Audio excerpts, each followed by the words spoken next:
Maria Kiwanuka, a seasoned banker and Uganda's former finance minister, she's inviting more women on the big stage, leadership in banking, in closing the gender parity gap, where the country has made significant strides.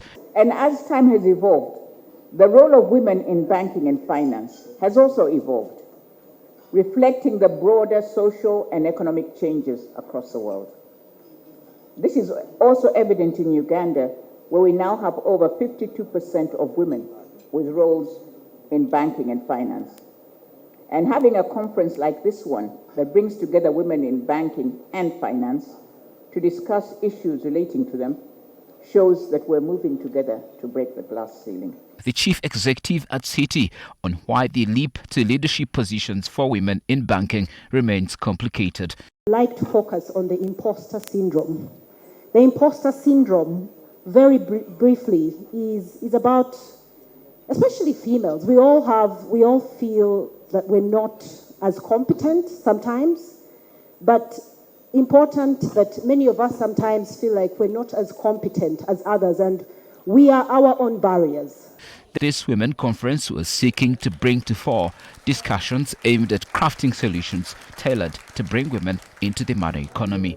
So our study expands to training to different arms, including areas such as green financing, and these are topics that are extremely important. All of us, we can't be just narrow in our thinking.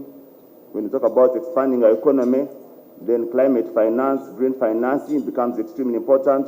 And to that end, how are the ladies set behind those desks? What are they thinking? There are fewer women that borrow from banks. Most of them borrow from their savings or from their circle or from microfinance because there are certain things they do not have. But if you have men in the banking sector that are mostly the ones that are going to offer credit, they'll never understand the challenge of a woman.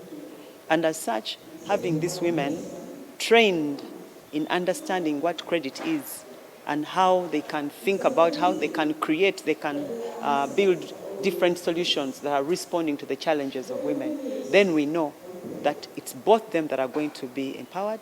The latest gender gap score stands at 68.5% for the year 2024, a gain of just 0.1 percentage point from last year.